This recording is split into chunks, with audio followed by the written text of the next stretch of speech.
이제 5계명입니다. 1에서 4계명은 하나님이 요구하시는 하나님 사랑 방법입니다. 세 가지는 하지 말라. 나 이거 싫으니 하지 말라. 그 다음에 한 가지는 하라. 세 가지는 다 하나님과 너 사이에 뭐 이렇게 방해가 되는 장애물을 두지 말라. 그게 보이는 우상이 됐든 내면의 우상인 탐심이 되어졌든 그런 걸 두면은 하나님이 2순위, 3순위, 4순위로 자꾸 밀려요. 하나님이 그 사람에게 별로 중요하지 않고 좀 하찮은 존재가 되어져요. 말로는 그렇게 않더라도 난 그거 싫으니까 그거 하지 말라. 하나님을 늘 기억하기 위해서 하루는 성일로 구별하여서 하나님을 예배하고 하나님께 관심을 집중하면서 하나님 주시는 안식을 누려라. 그 다음에는 이제 사람 사랑에 대한 계명이 5계명부터 이제 10계명까지 되어집니다. 그 중에 첫 번째 계명이 뭐냐면은 네 부모를 공경하라, 이런 것입니다. 이게 하나님 사랑 따로, 사람 사랑 따로, 성경은 그렇게 말씀하지 않습니다. 요한일서 4장 20절에 보면은 저런 말씀이 있습니다. 누구든지 하나님을 사랑하노라 하고 그 형제를 미워하면 하나님 보시기에 그게 뭐라고요? 거짓말이라고. 그거는 보는 바 그 형제를 사랑하지 아니하는 자는 보지 못하는 바 하나님을 사랑할 수 없느니라. 그 사람 속에 하나님의 형상이 있어요. 근데 내가 하나님만 사랑하지 사람은 싫어한다고, 너는 미워한다고 그러면 하나님이 보시면은 거짓말하지 마. 그 거짓말이야 그거. 그렇게 여기신다는 겁니다. 그런데 이제 순서는 하나님 사랑이 먼저고, 그 하나님 사랑하는 그 사랑을 가지고 그 사랑의 수준으로 어떻게 하라? 이웃을, 형제를 사랑하라는 것입니다. 그런데 형제 사랑에도 순서가 있어요. 하나님 사람 사랑의 뿌리는 하나님 사랑이라고 그러면은 이웃 사랑의 뿌리는 첫 번째 주신 계명입니다. 이웃 사랑 중에 첫 번째 주신 계명 뭐예요? 부모 공경입니다. 그러니까 이웃 사랑의 뿌리는 하나님 사랑이고, 그리고 이웃 사랑의 또 다른 뿌리는 부모 공경이라고. 이게 이제 하나님이 주신 순서예요. 계명을 주신 순서가 이제 그렇습니다. 전에는 뭐 굳이 이런 말 안 해도 이렇게 자연스럽게 부모를 공경하라, 이런 게 이제 어렸을 때 시골 동네 그러면 그렇게 안 하면 동네 사람한테 단체로 욕을 먹었었거든요. 근데 지금은 그런 분위기가 불과 수십 년 사이에 거의 씨가 마를 만큼 이런 말들도 없어지고 분위기도 없어진 것 같아요. 그런데 이제 기억해야 될 것은 세상이 어떻게 흘러가든 우리는 세상을 따라가는 사람이 아닙니다. 그렇게 해서는 안 됩니다. 뭘 따라가야 됩니까? 하나님 말씀 따라가야죠. 세상은 계속 변합니다. 그건 진리가 아닙니다. 하나님 말씀은 옛날이나 지금이나 미래나 변하지 않는 진리입니다. 그러니까 예수님 믿는 우리는 요새 세상이 어떤 세상인데 그렇게 씨알도 안 먹힐 소리 하고 있어, 그러지 말고 하나님의 말씀이 우리의 마음에 이게 표준이 되어지고 기준이 되어지고 원칙이 되어지고 그렇게 살아가기를 힘쓰고 또 그걸 잘 물려줄 수 있는 부모 세대가 꼭 되어주시기를 바랍니다. 내 부모를 공경하라. 그런데 이제 요 말씀을 계속 요 10계명을 설명하는 것이 우리 신앙의 이렇게 교리를 요약한 소요리 문답, 거기에 보면은 이렇게 돼 있어요. 그 부모가 누구냐? 그 부모의 대상이 당연히 부모가 되어지고 윗사람과 아랫사람 그리고 동료와 같은 각각의 여러 지위와 인륜 관계에서 각 사람이라. 요 부모라고 하는 것을 이런 식으로 설명을 합니다. 당연히 이제 먼저는 낳아주시고 키워주신 이제 부모죠. 레위기 19장 3절에 보면은 부모를 공경하라고도 성경에 말을 하지만은 저런 단어를 붙이기도 했어요. 너희 각 사람은 부모를 어떻게 하고? 경외하고. 여러분, 성경에서 경외의 대상은 딱 하나입니다. 누굽니까? 하나님입니다. 여호와를 경외하고, 이때 저 경외라는 말이 나오지 사람에게는 저런 말이 안 붙어요. 그런데 몇 군데에서 사람에게 붙인 경우가 있는데, 그 사람이 어떤 경우냐면은 부모예요.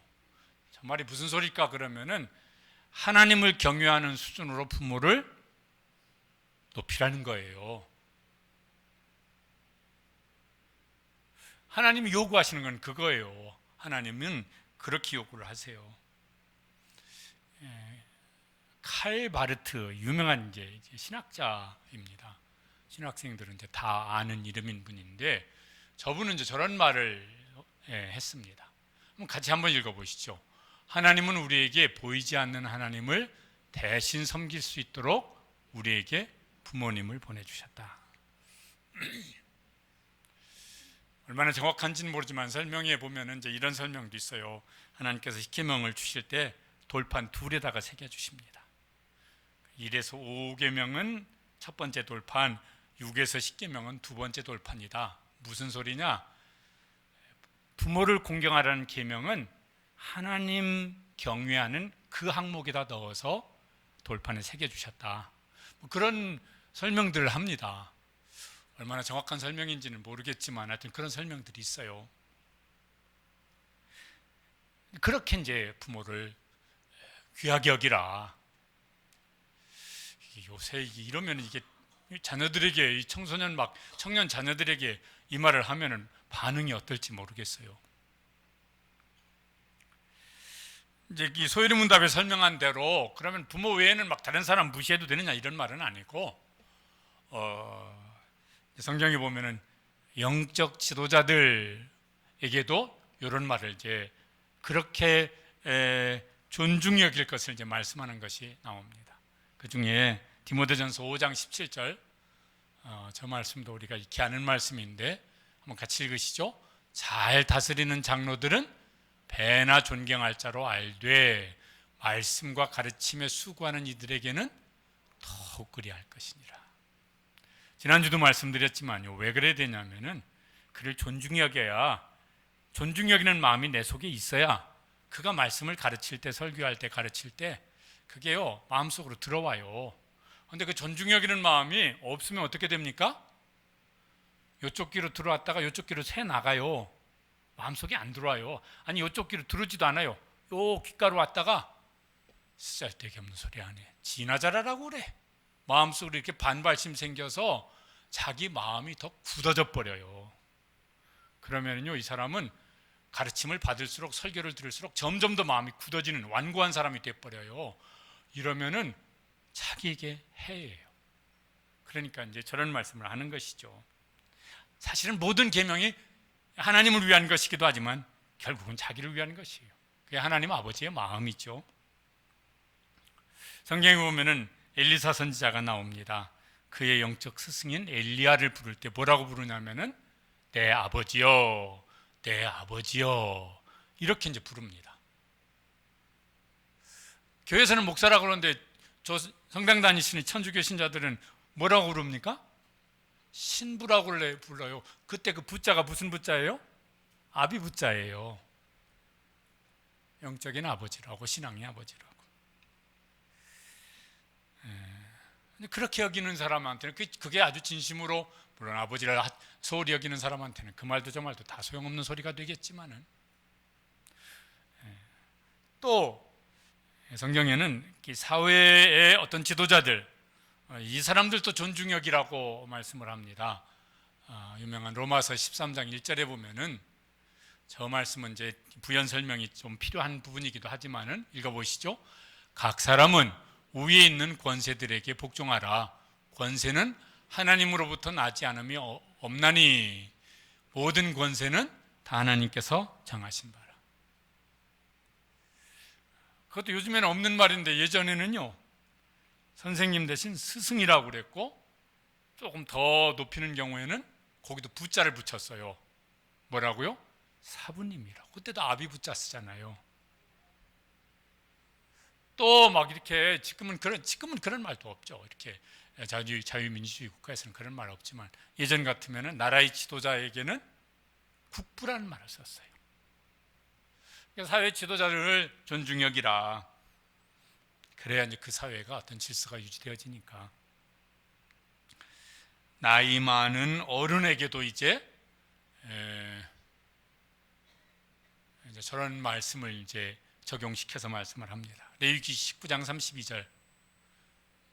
너는 센 머리, 흰 머리예요, 흰 머리. 나이 많은 사람.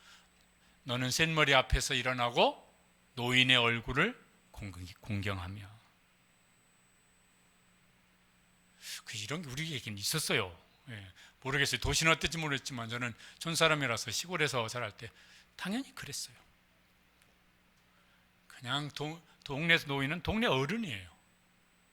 이분이 막 술 먹고 막 뭐라고 막 해도 그냥 뭐 어쨌든 말은 그 앞에서 이렇게 해야지. 뭐 이 노인네가 이게 술 먹고 뭐야 이랬다가는 아주 못해도 몇 년 동안은 동네에서 찍혀요. 저런 호로자식 같으니라고 이래가지고. 하여튼 이제 저게 요새는 자꾸 뭐 저런 소리 했다는 꼰대라고 막 뭐라고 할지 모르겠는데 그래도 세상 따라가지 말고 성경 따라가시기를 바랍니다. 그게 맞아요. 하나님 앞에서 맞는 게 맞지. 디모데전서 5장 1절 2절에는 좀 저렇게 말씀합니다. 저런 부분이 좀 성경이 다시 번역되지만 저런 말을 좀 고쳤으면 좋겠어요. 늙은이를 듣는 늙은이 기분 나쁘지 않아요. 왜 저런 말을 썼는지.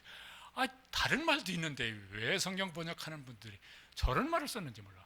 옛날에는 기분 별로 덜 나빴는데 자꾸 뭐 무슨 뭐 노인 막 그런 연령이 막 포함되어지니까 뭐 타려고 그랬더니 65세 이상은 놀이기구 탈 수 없습니다.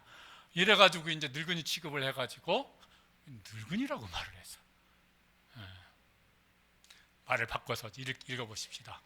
어르신을 이렇게 바꿔가지고 어르신을 아비에게 하듯하며 늙은 여자를 어머니에게 하듯하며. 성경을 그렇게 말씀하세요. 그렇게 하라고. 그러면은 뭐 같은 동년배나 또 젊은 사람들한테는 함부로 해도 된다는 말이냐? 아니에요. 로마서 13장 12장 10절에 보면은 저기는 이제 그냥 이렇게 모든 사람들이에요. 읽어보시겠습니다. 형제를 사랑하여 서로 우애하고 존경하기를 서로 먼저 하며. 나이 먹은 사람이라도 먼저 인사하고 먼저 존중 여기고 먼저 존대하고. 저게 지금 나이가 몇 살인데 나한테 이러고 있어. 그러지 말고. 성경은 뭐냐면은 존경하기를 어떻게 하라? 서로 먼저 하라. 네가 먼저 하면 내가 뭘 하지? 이런 거 하지 말라는 거예요. 왜요? 하나님이 지으신 사람이에요. 하나님의 피조물이고 그 속에 하나님의 형상이 있어요. 그러니까 그렇게 하라고. 제일 우선은 이제 말할 것도 없이 자기를 낳으시고 키워주신 부모님이 이제 제일 우선이 되어지는 것이죠. 거기는 경외하는 수준으로 하라고 말씀하세요. 5계명은 이제 그런 점에서 모든 인간 관계의 뿌리고 모든 인간 존중, 사람 존중의 뿌리가 뭐냐면은 5계명이에요. 거기서부터 이제 시작되어지니까 거기서부터 배워야 되고 거기서부터 경험하기를 시작하니까. 근데 이제 공경을 하는데 공경하라는 건 뭐냐? 요건요 앞에 10계명, 3계명하고 이제 맥락이 비슷하다고 생각이 들어요. 3계명이 뭐냐면은 내 하나님 여호와의 이름을 어떻게 하지 말라? 망령되이 여기지 말라. 뭔 소리예요? 하나님을 하찮게 여기지 말라는 거예요. 하나님의 이름을 하찮게 부르지 말라는 것은 하나님을 하찮게 여기지 말라는 거예요.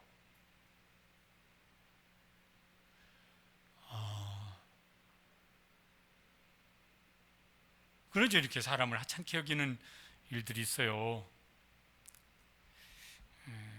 그게 뭐냐면 이제 공경하지 않는 거지. 공경하는 건 뭐예요?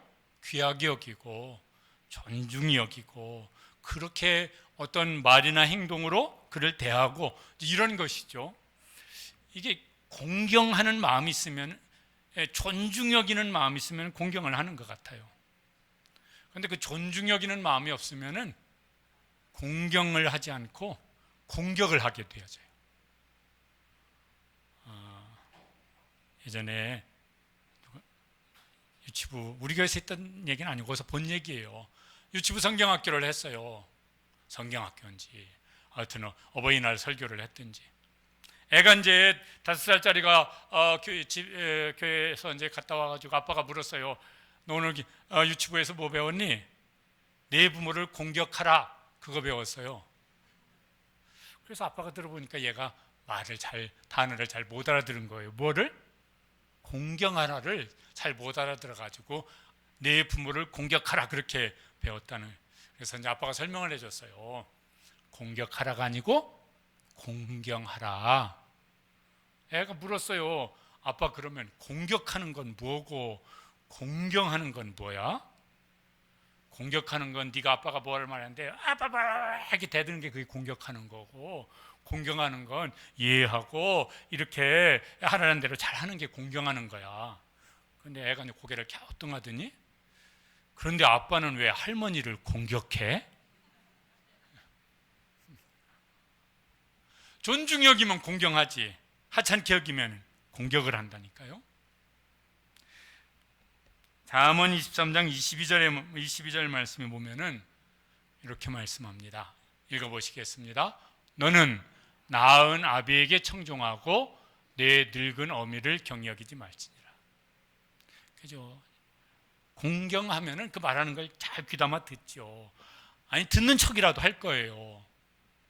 그런데 이제 하찮게 여기면은 좀 잔소리지 마세요. 뭘 한다고 그래요, 엄마가. 뭐 이렇게 나올 거예요. 그러면 이제 이거는 이제 경히 여기기 때문에 그렇게 하는 것이죠. 옛날에도 그랬던 것 같아요. 예수님께서 그 당시 이렇게 문제점을 지적하는 것 중에 한 가지 전통을 말을 했습니다. 고르반이라고 하는 전통이었어요. 그거 마태복음 15장 5절 6절에 보면 이렇게 되어 있습니다. 아버지에게나 어머니에게 말하기를 내가 드려 유익하게 할 것이 하나님께 드림이 되었다고 말하기만 하면 그 부모를 공경할 것이 없다요. 저게 뭔 소리냐면 이런 거예요. 부모를 공경하기 위해서 뭘 드려야 되겠는데 아까워, 싫어. 그래서 핑계를 댔어요. 뭐라고요? 이거 하나님께 드려야 되는 건데 그러면은 부모한테 안 갖다 줘도 된다고, 이런 전통을 만드는 거예요. 요새 같으면 뭐겠어요? 부모님한테 이제 뭘 이렇게 여름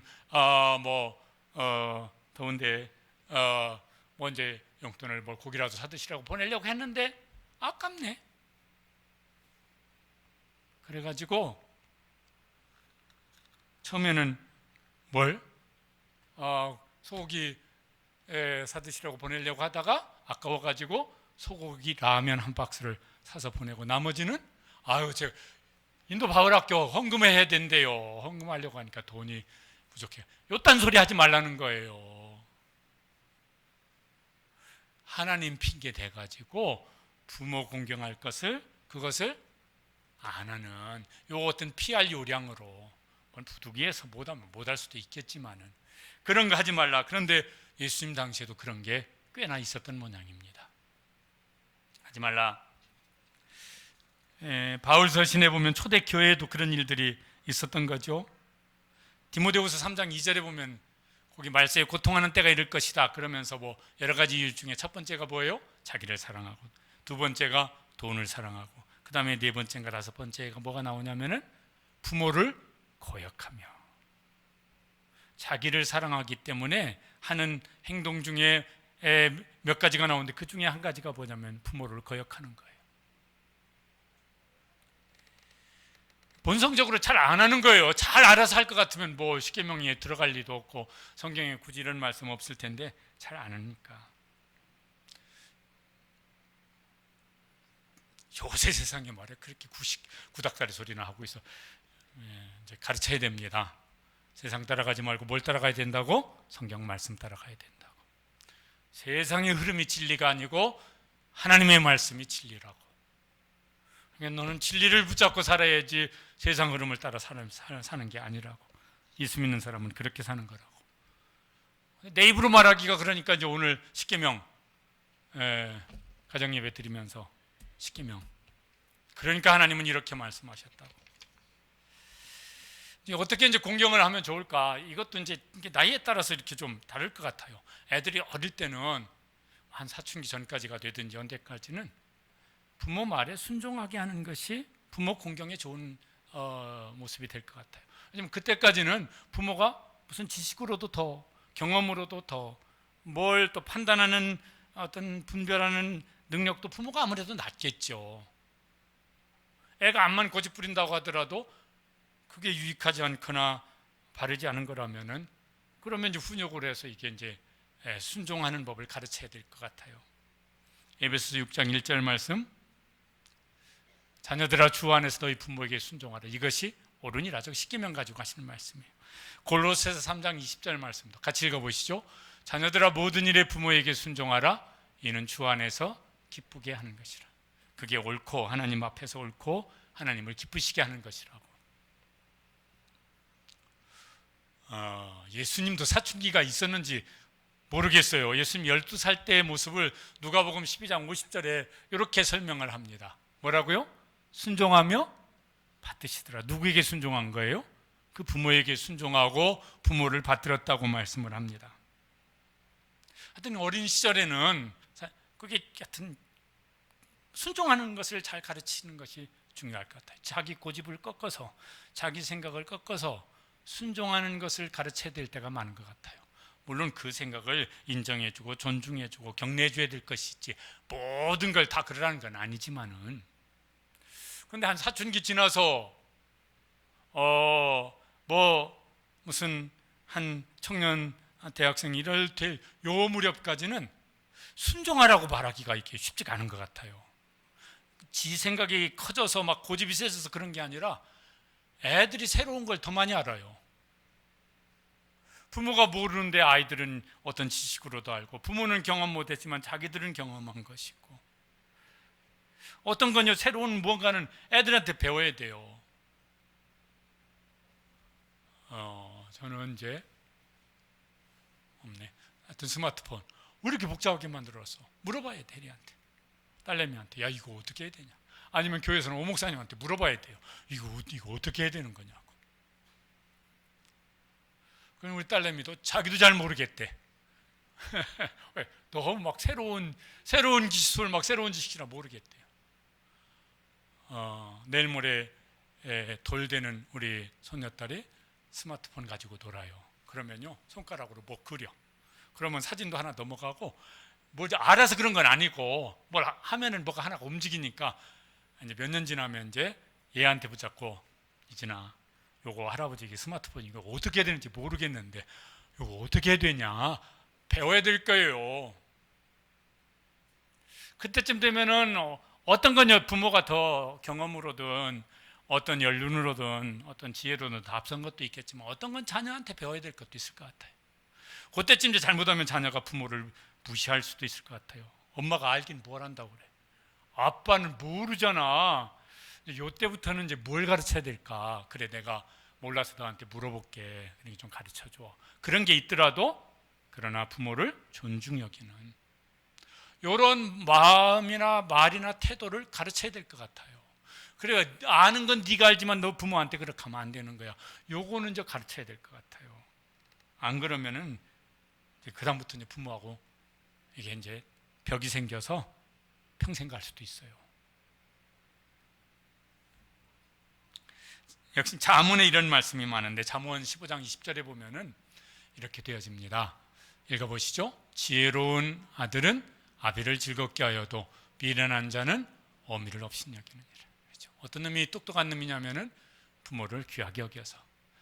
저것도 이제 이렇게 한 고등학생, 대학생, 청년 이쯤에는 여러분 부모도 자녀한테 상처 받습니까? 안 받습니까? 받잖아요. 어렸을 때는 자녀가 부모한테만 상처받겠지만 좀 크면은 부모도 자녀한테 상처받아요. 정내미가 떨어져 버려요. 상처를 많이 받으면. 그놈 결혼하고 같이 지내? 어이구 저놈하고 같이 안 지내. 애도 그게 있고 부모도 있으면요 결혼하면은 1년에 한두 번 보는 거로 끝날 수도 있어요. 그리고 또 오면 좋고 가면은 더 좋고 이럴 수도 있다니까요. 저 시기가 이제 부모도 자식을 존중해야 되겠지만은 하여튼 자식이 부모를 존중할 수 있는 것을 어떻게 훈련시킬까? 주일학교 이제 중고등부 이번 오늘 오후부터 하는데 이 참 잘 가르쳐야 될 일일 것 같아요. 안 그러면 남같이 돼. 아니 남보다도 못해질 수도 있어요. 이제 막 결혼하고 뭐 한 40대 되어지고 그러면 이제 부모는 늙어요. 이때쯤은 부모가 뭘 가르치겠어요. 가르칠 건 하나도 없어요. 다 배워야 되지. 몸으로도 약하고 경제적으로도 약하고 지식으로도 약하고 그럼 누가 강자냐면 이제 그때쯤 자녀가 강자죠. 그때는 이제 임무교대를 해야 됩니다. 지가 약할 때는 부모가 돌보았어요. 여러 가지로. 부모가 약해졌으니까 지가 강해졌으니까 이제는 임무교대를 해서 약한 부모를 돌봐야 되는 것이라고. 그게 맞죠. 근데 이거 이제 하려고 하나. 근데 그것도 이제 가르치는 수밖에 없어요. 말로 가르치고 성경으로 가르치고 내가 삶의 본을 보여서 가르치고 하여튼 가르쳐야 될 거예요. 그래서 그렇지. 내가 어렸을 때는 내 힘이 없었을 때는 부모가 나를 돌봤어. 이제는 부모가 늙어서 힘이 없어. 그러니 당연히 내가 돌봐야지. 이런 마음을 어떻게든 가져야죠. 그래야 자기도 복된 사람이고 그게 하나님의 뜻이고. 이게 숙제죠. 보통 숙제가 아닐 수가 없는 것 같아요. 한자로 효라는 말이 있어요. 저게 뭐예요? 늙을 노자 밑에 아들 자자가 있어요. 저 의미가 뭡니까? 늙은 부모를 자식이 업고 가는 거예요. 업고 있는 거예요. 업고 사는 거예요.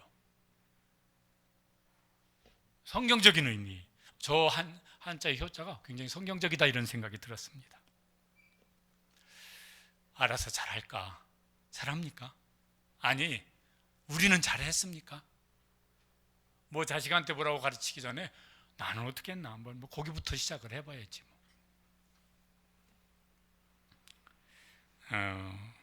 서울여자대학교 사랑의 엽서 공모전 대상작 이런 글이 있더라고요.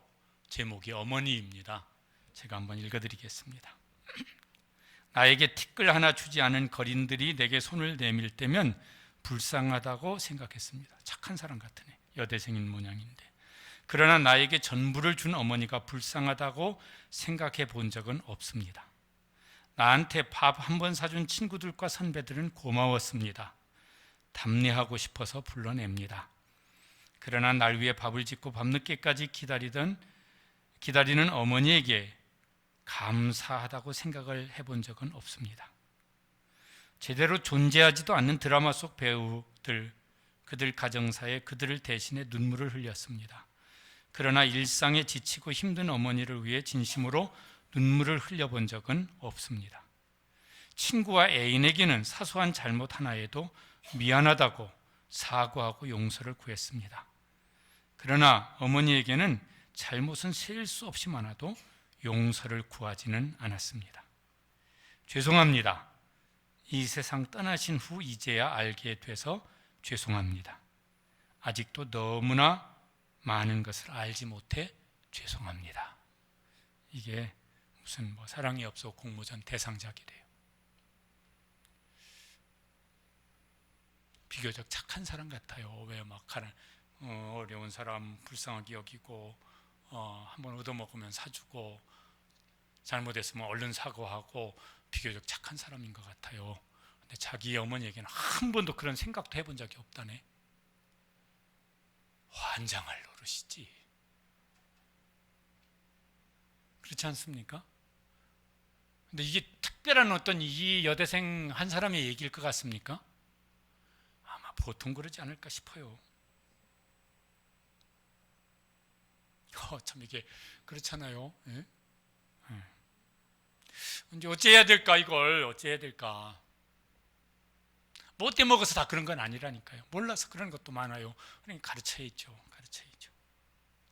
디모데전서 5장 4절 말씀입니다. 함께 읽어보시겠습니다.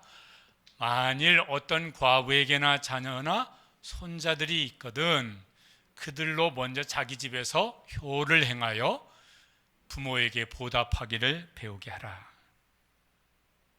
배우게 하라 그랬으니까 가르치라 소리예요. 어떻게 가르쳐야 될까? 이거 말로만 가르쳐가지고는 그러잖아요. 그 유치부 아이가 왜 아빠는 할머니를 공격해? 이랬다가는 이게 소용없는 소리야 이게. 그러니까 이게 어떻게 이제 잘 본을 보여야 되겠죠. 이게 한자 말에 이런 말이 있습니다. 백문 불여일견이라. 뭔 소리죠? 100번 듣는 것보다 한 번 보는 게 교육적으로 더 효과적이라는 것이에요. 저 누가 보여줘야 됩니까? 부모가 보여줘야지. 할아버지 할머니한테. 이제 내 자녀들이 자기 부모가 자기 부모의 부모에게 하는 걸 이제 봤어요. 저렇게 하는 거구나. 그런 걸 이제 보았습니다. 5년 보고 10년 보고 20년 봤습니다. 마음속에 이렇게 새겨져 있어요. 그렇게 하는 거라고. 당연히 그렇게 하는 거라고. 그렇게 되면 좋겠는데 이거 참 보통 숙제가 아닐 수가 없습니다. 그러니까 어떻게든 이제 본을 보이기를 힘쓰시고, 부모님이 생전에 계시다면 어떻게든 본을 보이기를 힘쓰시고, 이제 잘 못했으면은 애들한테 사과를 하고, 야 엄마 아빠는 할아버지 할머니한테 잘 못해서 얼마나 후회되는지 몰라. 그 대신 하나님 말씀은 이렇게 하라고 가르쳤어. 그러니까 우리가 하나님 말씀대로 살자. 뭐 이렇게 하면서라도 이제 가르칠 수 있게 되시길 바랍니다. 우리는 세상 따라가는 사람이 아니라니까요. 세상이 어떻게 흘러가든 우리는 기독교인이에요. 예수 믿는 사람은 말씀 따라가야 되는 사람이니까. 변하는 것을 따라 사는 사람이 아니라 진리를 따라서 살아야 되니까. 하나님께서 우리를 세상에 보내셨습니다. 부모를 통해 세상에 보내셨습니다. 그래서요, 어떻게 보면은 부모는 하나님의 모든 것을 우리에게 전달해 주는 통로가 되어지고, 우리는 또 우리 자녀들에게 그렇게 해야 됩니다. 이게 그래서 인간관계의 근본이라고 설교 제목을 그렇게 붙였어요. 관계의 근본은 하나님이신데, 하나님이 누구를 통해서 관계 속으로 우리를 세상에서 살게 하시냐면 부모를 통해 살게 하셨어요. 그래서 그 부모 공경은 인간 존중의 근본이 이제 되어지는 것입니다.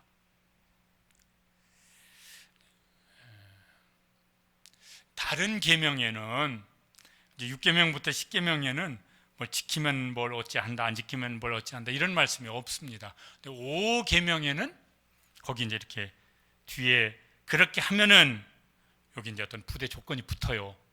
그게 뭐냐면은 20장 12절 그리하면 이렇게 말씀하세요. 읽어보시죠. 그리하면 내 하나님 여호와가 내게 준 땅에서 네 생명이 걸리게. 10계명 5계명이 신명기 5장에도 있는데 거기는 이렇게 되어 있습니다. 읽어보시죠. 그리하면 내 하나님 여호와가 내게 준 땅에서 네 생명이 길고 복을 누리리라. 바울 사도가 10계명 5계명을 인용해서 이제 에베소서 6장에서 말씀을 합니다. 저긴 저렇게 말씀했어요. 같이 읽으시죠. 내 아버지와 어머니를 공경하라. 이로써 내가 잘되고 땅에서 장수하리라. 하나님이 지금 뭐 하고 싶으냐면은 우리도 그렇고 우리 자녀도 그렇고 잘되게 하고 싶으세요. 땅에 사는 동안 복을 누리게 하고 싶으세요. 근데 그렇게 누구에게 그렇게 하냐면은 그리하면 내 부모를 공경하라. 그리하면 하나님은 너에게 뭐 할 거냐면은 네가 잘되고 복되게 할 것이다.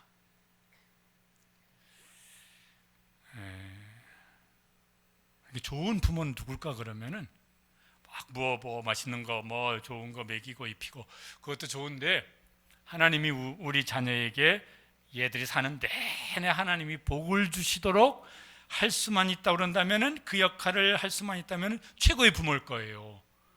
근데 그게 뭐냐면 여기 오늘 10계명에 보면은 내 부모를 공경하라. 그리하면 내가 잘되게 할 것이다. 내게 복을 줄 것이다. 그건 부모가 할 수 있는 일이 아니죠. 하나님이 그렇게 하시겠다고.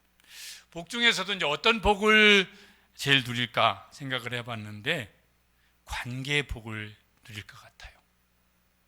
부모를 사랑합니다. 부모를 존중 여깁니다. 부모를 공경합니다.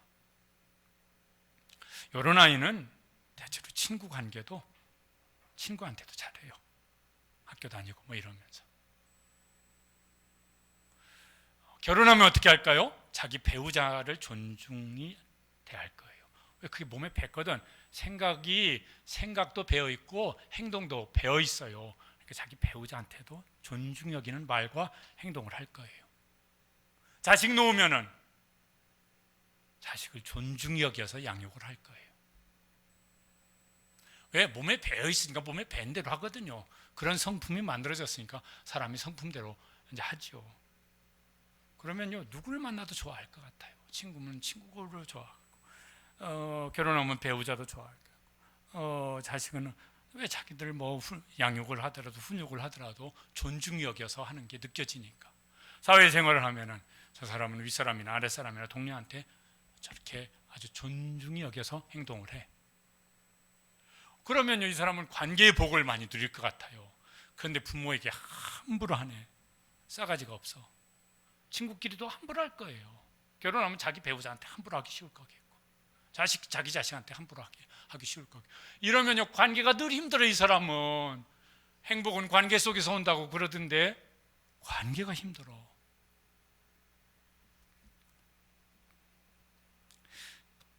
다른 복을 주시기도 하되 관계의 복도 풍성히 누리면은 이 사람의 삶이 풍성할 것 같아요. 공경하지 않으면 어떻게 할까? 하나님께서 그냥 가만히 계시면은 계시지 않겠다고. 여러분요, 이 구약 성경에는 모세오경에는 무서워요. 부모 함부로 하면 일단 기본적으로 죽이라고 나와요. 요새 세상 같으면 막 이게 뭐야 뭐 이럴 텐데 죽이라고 나와요. 그런 자식은 죽이라고. 하나님 얼마나 싫어하는지를 말씀하세요. 살인했다고 다 죽이라고 말씀 안 하거든요. 도피성으로 피할 사람도 있고 막 있거든요. 근데 부모에게 함부로 하면 일단 죽이라고 나와요. 하나님 너무너무 싫으신 거예요. 또 그게 왜냐면 그 자신에게도 해가 되어지니까. 저기는 저런 말씀이 있어요. 읽어보시죠. 부모를 경홀히 여기는 자는 저주를 받을 것이라 할 것이요 모든 백성은 아멘 할지니라. 제일 나쁜 부모는 어떤 부모일까? 그러면은 애가 부모한테 막 함부로 해요. 근데 그냥 아이고 내 새끼, 아이고 내 새끼, 아이고 내 새끼 이러면서 얘가 부모한테 함부로 하고, 근데 보면은 학교 가면 선생님한테 함부로 하고, 친구한테 함부로 하고, 결혼하면은 자기 배우자한테 함부로 하고, 사회생활하면 기분 나쁘면 수틀리면 아무한테나 함부로 하고, 이렇게 되어지면 이 사람은 어디 가서도요 생활하는 게 어려울 거예요. 하나님도 가만 안 두시겠다고 그러시고. 제일 나쁜 부모는 어떤 부모일까? 그러면은 부모를 가볍게 여기고 하찮게 여기고 함부로 하는데 그냥 내버려 두는 부모가 제일 나쁜 부모일 것 같아요. 제일 좋은 부모는 부모를 공경하게 하는 부모. 전에는 이제 효도를 많이 강조했죠. 당연하게 여겼고, 지금은 그런 말 자체가 없어진 것 같아요. 그런 말 막 하면은요, 오늘 중고등부 수련회인데 제가 오늘 저녁에 설교를 해야 되는데 이 말 한마디 하면 애들이 뭐라 할까? 우리 목사님이 노인이 되셔가지고 늙은이가 돼가지고 꼰대 소리를 저렇게 하고 이 설교 시간에 하고 있네. 막 이러지 않으려나 어떨려나 뭐 그러겠어요. 그 설교 안 할 겁니다. 우리나라 그 의로 선교사님들이 들어와서 놀랬던 것들 중에 하나가 최초 의로 선교사 알렌이라고 하는 분이 이제 그의 선교 편지에 저런 말을 적은 것이 있습니다. 조선은, 그때는 조선 말기였으니까, 조선은 늙음과 죽음이 두렵지 않은 노인들의 천국이다. 서양 사람들이 와서 보기에는 노인을 사회가 높이니까, 자식만이 아니라 사회가 노인을 높이니까, 죽으면은 막 효자들은 뭐예요? 거기서 얼마씩 막 무덤 곁에서 또 막 지키고 있으니까, 야, 이 나라는 도대체 어떻게 된 거야? 이렇게 가난하고 못 먹고 못 사는 나라가. 그런데 이 조선은 늙음과 죽음이 두렵지 않은 노인들의 천국이다. 이런 말을 했어요. 지금은 얼마나 이제 효도하는 걸 중요하게 여길까? 우리나라가요, 이렇게 우리나라도 OECD 몇 나라죠? 20몇 나라가, 30몇 나라인가 거기 이제 가입됐습니다. 그런데 수년째 늘 1등 하는 게 있어요. 별로 이렇게 좀 안타까운 자살률, 이혼율 뭐 이런 거 막 1등하는 게 몇 개가 있어요. 그 중에 한 가지가 뭐냐면 노인 빈곤율이 벌써 수년째 1위예요. 일하는 노인 인구수가 가장 많은 나라가, 압도적으로 많은 나라가 우리나라예요. 통계청 발표인데 누가 늙은 부모를 돌봐야 되나? 2002년과 2018년 걸 이렇게 비교해서 발표를 한 게 있었어요. 2002년에는 늙은 부모는 가족이 돌봐야 된다가 70.7%였는데 2018년 16년 지나서는 26.7%로 떨어졌어요. 노인 스스로 자기가 알아서 해야 된다. 그게 이제 9.6%인데 19.4%로 높아졌어요. 사회가 돌봐야 된다. 그게 이제 19.7%에서 54%로 높아졌어요.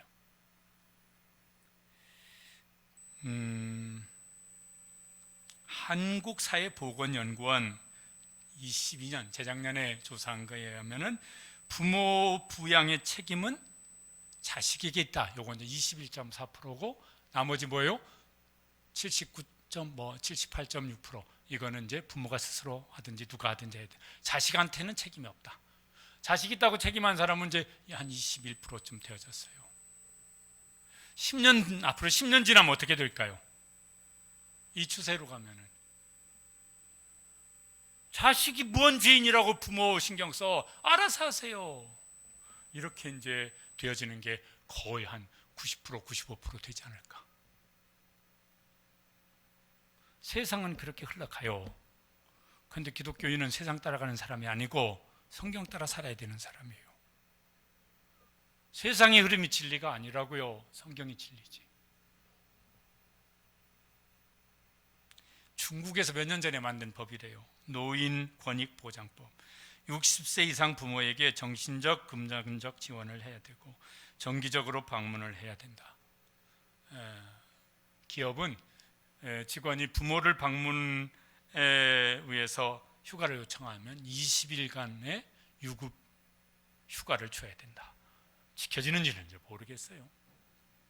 싱가포르에서도 부모 부양법 이런 걸 만들었대요. 이유 없이 부모를 부양하지 않으면은 자녀에게 부양비를 부모가 청구할 수 있고, 불응하면은 벌금이나 징역 1년에서 2년의 징역형에 처한다. 이런 법이 만들어졌대요. 여기가 동양 국가들이니까 이런 법을 만들겠지. 서양 같으면 이게 택도 없는 얘기겠지. 기독교는 서양에서 우리에게로 들어왔는데 다 어디다가 말아먹어 버렸는지 없어져 버렸다. 하나님도 효도법을 만드셨어요. 그걸 모세에게 십계명을 통해 주셨습니다. 언제? 3,500년 전에. 그게 뭐라고요? 내 부모를 공경하라. 내 부모를 공경하라. 여러분요, 십계명 중에 5계명이 저거고 6계명이 뭡니까? 살인하지 말라예요. 하나님은 살인하지 말라는 계명보다 더 앞선 계명으로 뭘 주셨습니까? 내 부모를 공경하라는 계명을 주셨습니다. 이런 말을 들어보셨을 거예요. 효는 백행지본이다. 무슨 소리죠? 효도는 100가지, 1000가지, 10,000가지 행동의 기본이 되는 것이다. 그런 점에서 이제 부모 공경은 모든 관계의 뿌리가 되어지죠. 일차적으로 자기를 낳아주시고 키워주신 부모고, 그 마음이 있어서 교회 오면 성도를 귀하게 여기고, 뭘 직장 나가면은 직장 동료나 상하 관계 존중 여기고, 아이들이 친구를 만나면 그렇게 하고, 결혼하면 자기 배우자나 가족을 그렇게 존중 여기고, 그러면 그게 복이죠. 복이죠. 그런 복을 누리는 부모 세대도 되어지고, 그런 복을 누리는 자녀손들이 될 수 있게 되시기를 주님의 이름으로 축복합니다. 기도하시겠습니다. 우리 함께 기도하시죠. 기도하실 때 하나님, 참 이게